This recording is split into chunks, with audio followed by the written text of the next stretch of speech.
So this business is really focused on teaching couples like us, dual career couples, how to manage their finances together to achieve their goals, like their biggest goals. That was definitely inspired by your brother and I and how we manage our finances currently.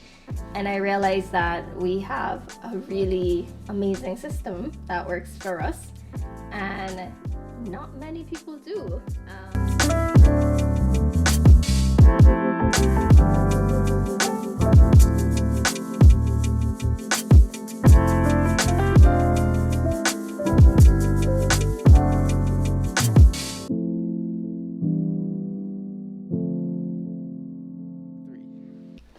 Hi, so welcome back to Adulting 101.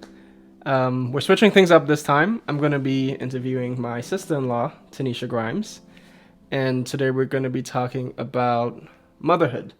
So Teneisha is a recent mom of two wonderful kids. One is almost 4 years old, and one is 4 months old, Sakai and Zara respectively. And Teneisha has also been working in the corporate world for some time. How many years has it been? Probably over 10 years now. 10 years in the corporate world. Wow, okay.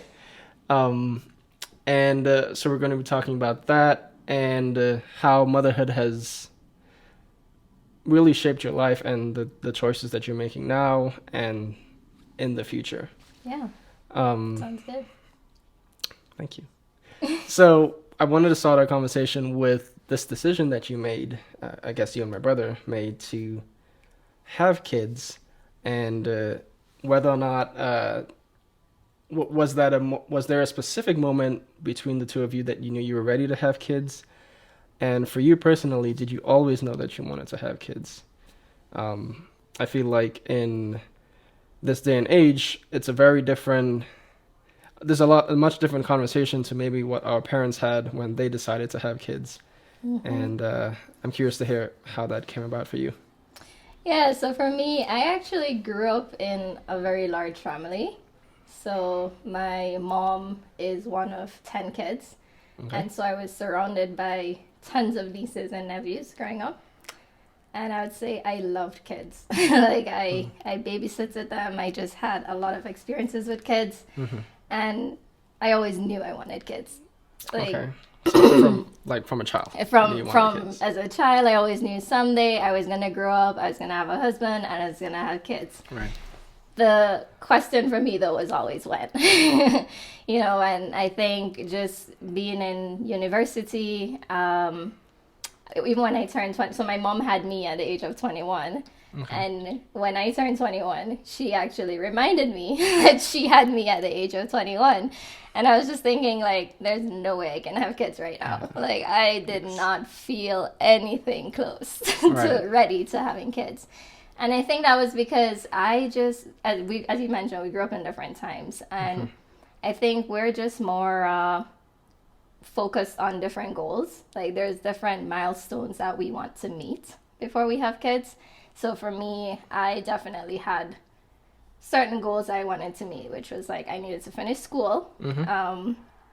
I wanted to have a good job. I needed to be making money. I ideally wanted to be married, and I wanted to buy a house. And, I wanted to check all these boxes and kind of have everything set up to bring a child into this world.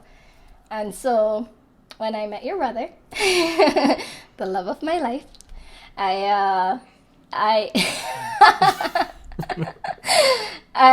for me, it was, I think I just knew immediately once we got married and we bought a house, which was kind of the first milestone we were hoping to accomplish together.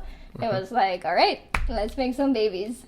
But I don't necessarily think he knew he was ready yet. Well, so yeah, like, do you think that there's like a moment where you feel like, because I guess for you, you're describing milestones that you're checking off. Yeah. But is it like, oh yes, like we've bought a house, we've gotten married. Yeah. We both are employed, maybe. Correct. I think let's do it. Yeah. Well, yeah, that's pretty much it. Like I know I had a good paying job. my salary was able to cover most of my expenses and some. And so I was putting away savings. I know, like for me, like I have some friends, for example, who are trying to like say they're going to save a certain amount of money before they have kids. And I always know that if I make that like a goal, I'm probably never going to have kids. Because you're always going to feel like it's not enough. And then like inflation comes along and right, it goes and up you're and it's like, well, so let's say I need to have 50,000 in the bank first, but then inflation happens, like, all right, yeah. And so the money, that target will keep going up. So for me, I thought about it more as like, what is my way of living right now? Am I paying my bills? Am I putting away savings? If I bring a child into this world, like what immediate cost is that going to add? We know daycare will probably come up in the first year or two. Right. Would I feasibly be able to afford daycare in the next few years? Right. And if I can, then it's like, I know I can handle the expenses right now. I don't try to overthink it for be like, can I send them to college already? Because so much can change don't know what's between gonna now happen. and then. Like thinking back to 18 years, like where we were, trying to do fast math in my head right now, 2005. Yeah, like such a different world. Like the internet was fairly established, but nowhere near as pervasive as it is right now. All these technologies exist to, I guess, help us with child rearing, but also just improving our quality of life. I understand that point about trying to plan for the future is almost silly because how can you plan for something that you don't know what's going to happen? Yeah. Right. You can just put systems in place. Correct. Your child might not even want to go to college, That's true. Yeah. We don't even know if college will be like as popular because I feel like it's been the desire to go to college has been waning in the last few years for sure. For young adults. The new generation of kids, for sure, just want to become influencers. Exactly. Or just make money quick. It's like fast money. Why spend all these years studying something, racking up student debt and 4 years of your life in a program that you might not even end up using at all. Right. So So as I said, for me it was like the moment clicked when I checked all my boxes. And so once we got married and the first thing we did was bought a house, I was like, and we moved in together after buying the house. I was like, let's start making babies. I was ready. Yeah. Beyond that decision to have children, there's also the decision about where to have them, the location that you raise them. So I know Zakai was born in Toronto. Now we're in Calgary. How did the move to Calgary factor into your ideas of raising a family? Yeah, that's a very good question. Even if there were more things about the move, maybe outside of child rearing, but I guess you can just speak to that. Yeah, so our move to Calgary, I would say, is not like it wasn't solely about thinking about our kids. There was definitely a lot more to it. As you mentioned, we were in Toronto before, and Toronto just became a really expensive city for us to live in. And for the phase of life that we were in, at the time we had bought a condo, and it was fairly small. It was like 865 square feet, and it was 3 of us in there. And our son at the time, Zakai, we started to realize he just needed more space. Like, he's a young, very active toddler, wanting to run around, and we just did not have the space. So we knew we definitely wanted a house with a backyard and just like a lot more room. Right. And we spent about 2 years trying to buy a house in Toronto because that's where we were both working at the time. And we couldn't afford anything. Like, I guess prices also we were just priced out of the market. And it was ridiculous because I work for a really good company. I make a really good salary, and with a double income in our house, like we still couldn't afford a house in Toronto. So we had to basically try to expand our search, and it Calgary just became an option simply because my husband, your brother, his company was already based out here. So he was already coming to Calgary very often. And we just kind of thought, what if we considered looking at houses out there, and we realized like the prices were significantly different, way more affordable. And we just decided to see what that would look like in terms of what are the houses like, what are the opportunities like for work for both of us. Could we keep our jobs? What are the schools like? What does the neighborhoods look like? Are they kids friendly? And everything was just looking great. It was amazing. So we didn't move here necessarily for the kids. We definitely factored in to make sure that there would still be opportunities for them. But it was more of we couldn't afford to live in Toronto anymore. So we just had to make a decision. Yeah. That all absolutely makes sense. And I'm just wondering too, if your family is in Toronto as well. Yes. Your and Karen's friends are also in Toronto. Everybody's in Toronto. We came out here all alone. No one is in Calgary. Nobody that you knew was of. here. No. I know your brother recently moved to Calgary He as did, well, yeah. so at least you have that family. But was that even? Did that factor into where it is that you wanted to move to? Like staying within Canada, even. I'm gonna say no, not really. I mean, it might sound a little harsh. No, that's fine. It's not to say we weren't thinking of our extended family. We just knew, I think we were going with a little bit of faith that things will work out the way it's supposed to. And I think we just knew that we had to do what was right for us right now. And then just trust that everything else would have worked out. So definitely moving here without any support was scary. Yeah. But we just had to have faith. And we just believed that we were going to make that move.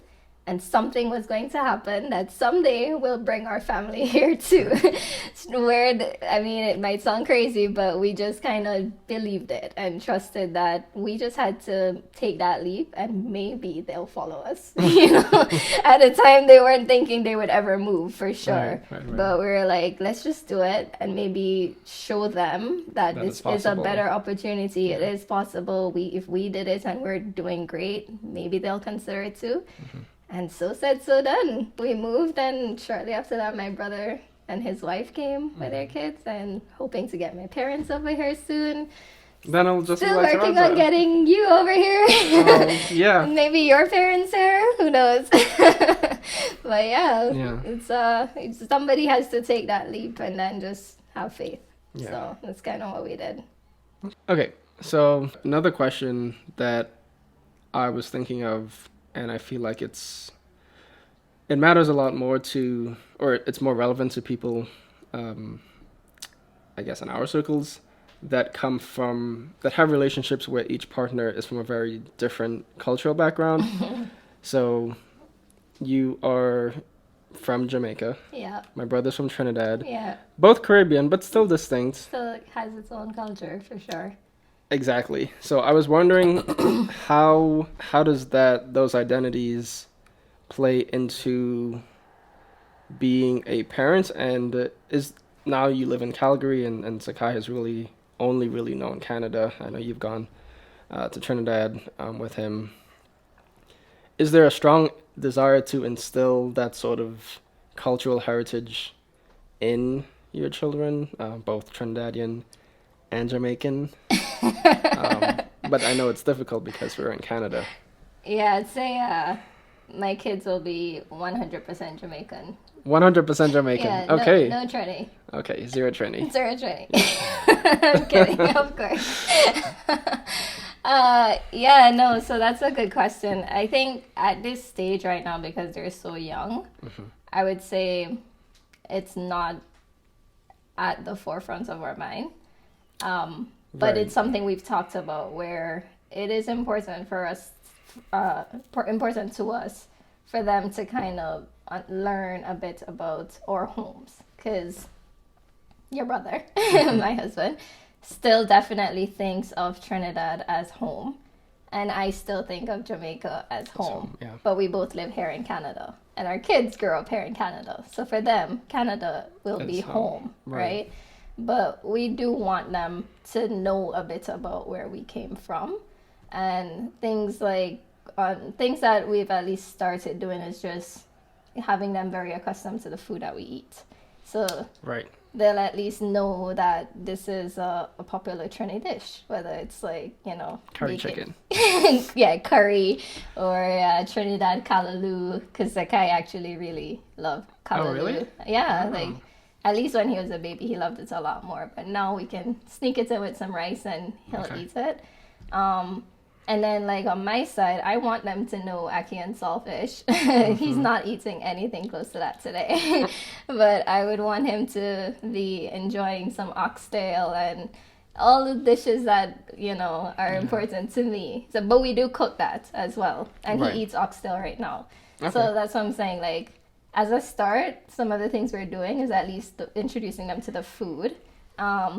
Definitely introduced to the music. we play soca nonstop, and you will see Zakai also singing soca from time to time. Not so much dancehall because it's not quite appropriate yet. Yeah, it's a little spicy. Not ready to introduce that one yet. Maybe some reggae from time to time, but yeah. At some point, we would like to bring Zakai to Kiddies Carnival in Trinidad later on. So. Yeah, I mean, like I said, overall, like, I won't say it's not important for them to, like, grow up being, like, a Trini or a Jamaican, but it is important for them to know about where we came from and know the country, go there, understand what the culture is like there and things like that. So, yeah. Okay, I have a very broad question, but I think it's probably, like, the most pertinent question that maybe someone watching this video may be thinking of. Is there any advice you have for navigating parenthood while still being a wife to my brother, your husband? Oh, that's a lot. Yeah. So overall, you're just asking for some advice. Yeah, just some advice. For new parents. Well, I guess I could start by saying parenting is hard. Just know that it is hard. Don't let anybody else try to tell you otherwise. It is hard. It is very hard. And trying to parent and focus on your marriage is incredibly hard.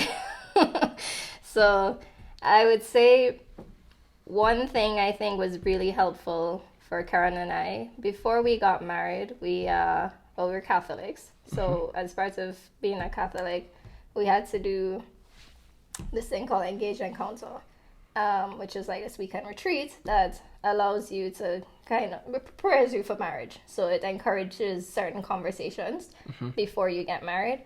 And I think that allowed us to sit down and talk about all these different things that we would want. And that included having kids and what that would look like for us, and how involved we would want our families to be, and everything, finances, how we would take care of them. And even just from that conversation, we realized we had very different views. Like, I wanted like 5 kids. He told me he wanted 1. Oh my God, okay. Yeah. So there's a compromise. Somewhere. Yeah, we had a compromise somewhere in there. I'm like, all right, well, let's start with 1. Let's see how we feel after 1. Okay. See if we're open to 2. And then now that we have 2, I'm like, let's see, can we go 1 more? Squeeze in 1 more there. Yeah, he's like, no, we're done. Yeah. But yeah, well, who knows? A year from now, we'll still talk about it. But yeah, so my advice really is that, first of all, don't rush it. Don't rush having kids. I wouldn't say I necessarily rushed it. I felt prepared, but I can't 100% say your brother was prepared. So if I had to do it all over again, maybe I might have tried to wait a little bit, little bit longer till he mentally felt prepared. I think financially we were prepared. in every other way we were prepared. I don't know if mentally he was fully prepared. As I said, I grew up around a lot of kids.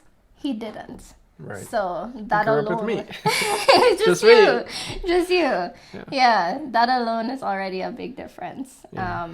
So definitely don't rush it, and make sure that you and your partner talk about everything related to kids, and that you're fully transparent as to your expectations. How many kids do you want? What will it look like in terms of us caring for these kids? Are we expecting to send them by grandparents? Are we expecting to put them in daycare? Right. Who's gonna take more of the load of raising these kids? You know, just have that conversation, like full transparency before you decide to have them. I guess you both of you were introduced to having that conversation because of the retreat. Exactly. But I think if we didn't have that retreat, I don't know for sure if we would have actually had that conversation. Like, I don't know if I would have thought to myself right away that we should really sit down and talk about all of this. That retreat definitely forced us to have the hard conversations before we got into this. So. Yeah, and they're sometimes unpleasant conversations, but absolutely necessary to have. For sure. Something as important as raising kids. Yeah. One thing you said just now is that one thing that you talked about in these conversations is the financial aspect, and you said that you were ready to, in terms of having your finances in order to have children. Yeah. But finances are so important in maintaining a happy family, relationship, all of that. Oh, yeah. And I think it's actually the number one reason couples get divorced. Exactly. Yeah. So I wanted to pivot now to your professional goals and how your mother, maybe how motherhood has changed how you think about your professional goals. Are you trying to get into my business that I'm doing? Is that where we're I going? absolutely am. Without saying it, I wanted you to say it. Oh, okay. But, yeah. I'm like, is that what he's asking about here? Yeah. Okay. Yeah. So to your point, I have recently started a business. Okay. It's called Mini Insights Corporation, and we'll put a link in the description and maybe on the video so you can follow that. Yeah. So this business is really focused on teaching couples like us, dual career couples, how to manage their finances together to achieve their goals, like their biggest goals. That was definitely inspired by your brother and I and how we manage our finances currently. And I realized that we have a really amazing system that works for us, and not many people do. I have a lot of friends who from time to time will vent to me about their spouses and arguments that they're having around money. And I would be giving advice as to, what they could do and how me and my husband manages similar situations.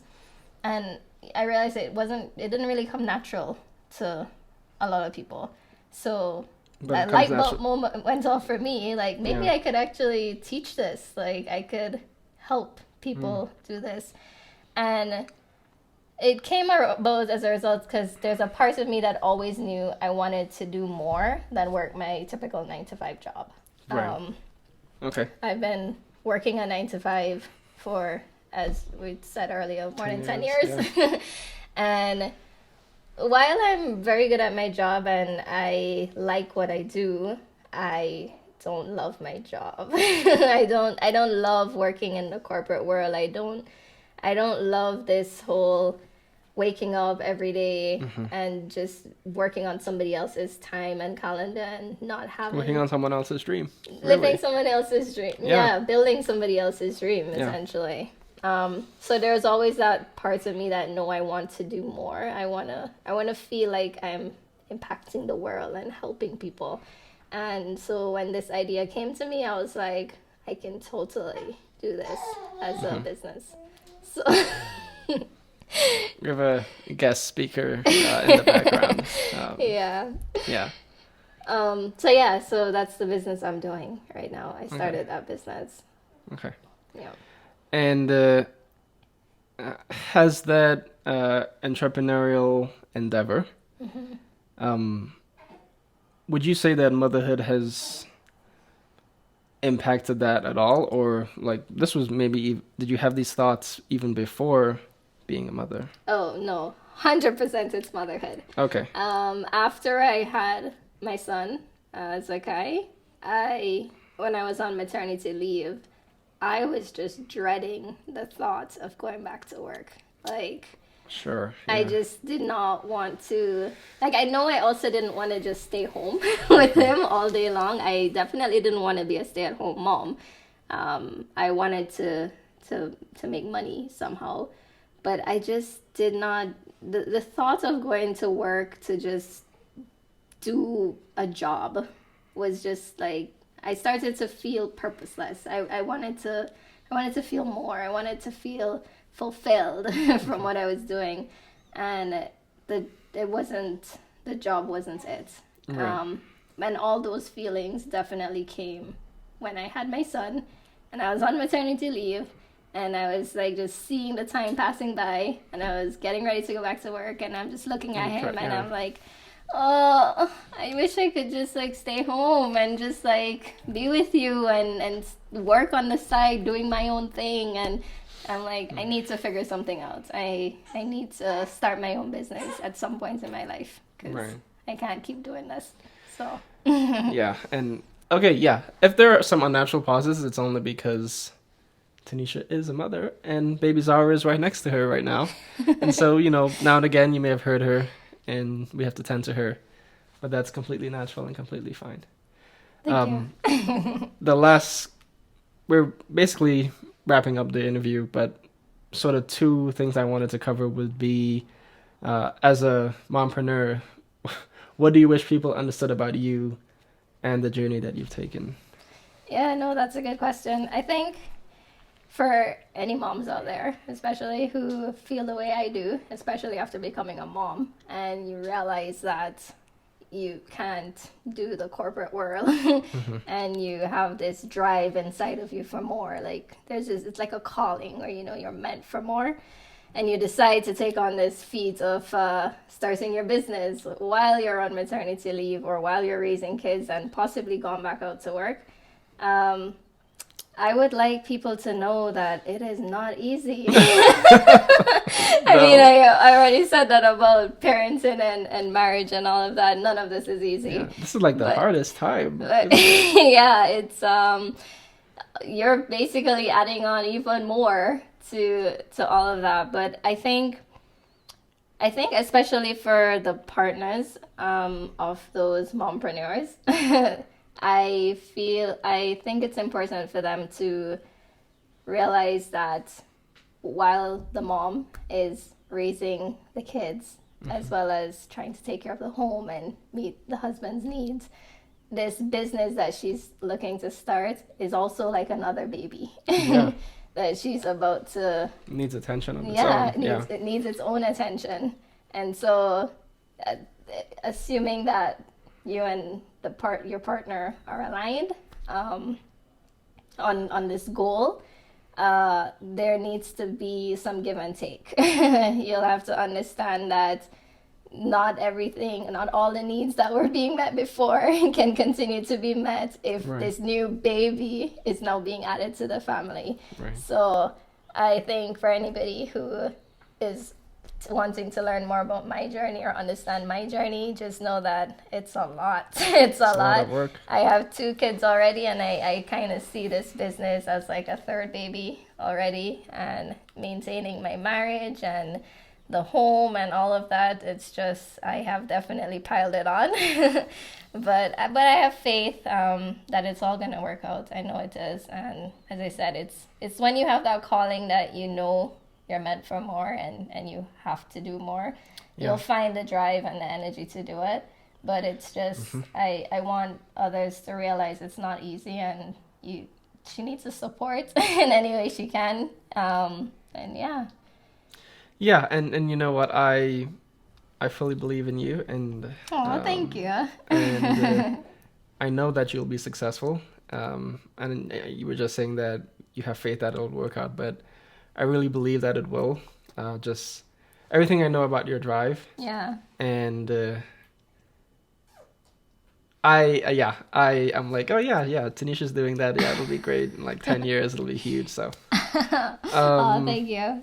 where can people find you? How do people get into contact with you? Yeah, so right now I'm doing most of my teaching by Instagram. Okay. Trying to put more content out there, but as you can imagine, it's hard. It's hard, yeah. It's being consistent, but I'm trying. So I'm on Instagram at the Mini Insights. So at the Mini Insights. Okay. And that's the Mini, yeah, and then Insights. The Mini Insights. Yes. Yeah. Okay.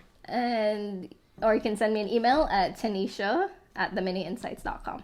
Okay. At some point, I'll have the website up as well. I have the domain already, theminiinsights.com. So I just need to get started on the website, but it'll be there. And you would say people should reach out to you if they have financial questions as it relates to being in a relationship. Yeah, pretty much that.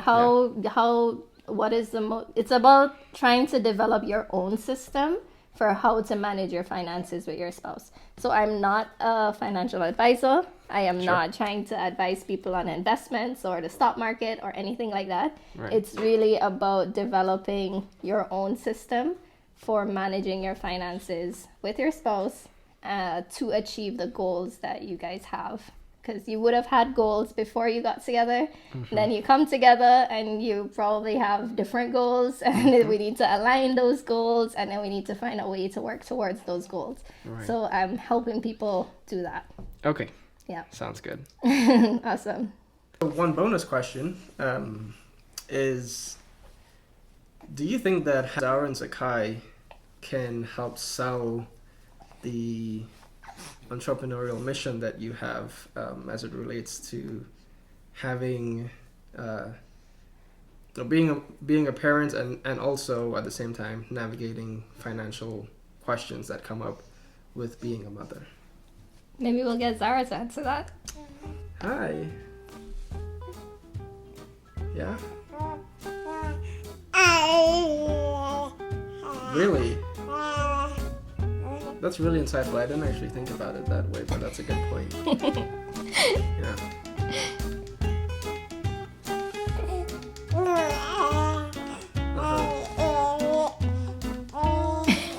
That in that way. That does like present a very interesting opportunity actually, because your mom is a new mother and like you're only 4 months old. But it can like almost supercharge the business venture, the entrepreneurship. So I absolutely agree with that actually, but I never thought about it that way. It's really insightful.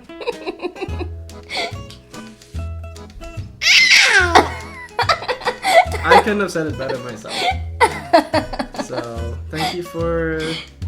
Really, she should be like your financial advisor for the financial picture of the company. I think so too. Some really good advice. Really nice to see you. Awesome job, Mama. Okay. Teneisha, thank you for sharing where we can find you, and as I said earlier, I'll put that in the description and probably on screen right now. But I wanted to thank you for your time. Yeah. This was fun. Yeah, it was a lot of fun, and I'm happy that Zara made a little guest appearance at the end. And I also want to thank our viewers for also taking the time to watch this. And if you enjoyed this content, definitely drop us a like and subscribe so we can make more content like this and continue these interviews and maybe see more cute babies in them. So thank you for watching, thank you for your time, and see you in the next one.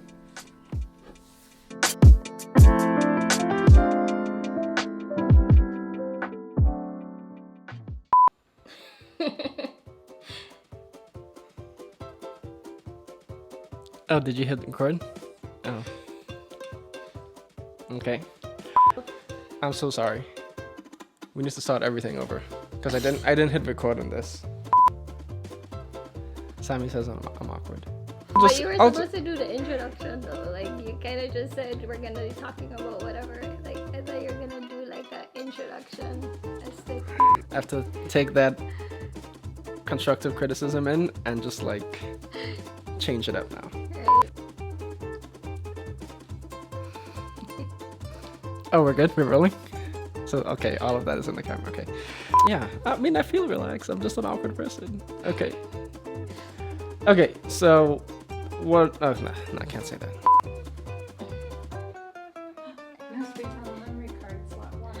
Oh, did it just, do you know if it just ran out? I don't know. Oh no! Yeah, I keep doing this. So. Yeah, and I wonder if also the pandemic. That's okay. She can cry. She's a baby. If you enjoyed this video, you can definitely subscribe and give us a like so that we feel Validated in what we're doing. so we're not just wasting our time here on the internet.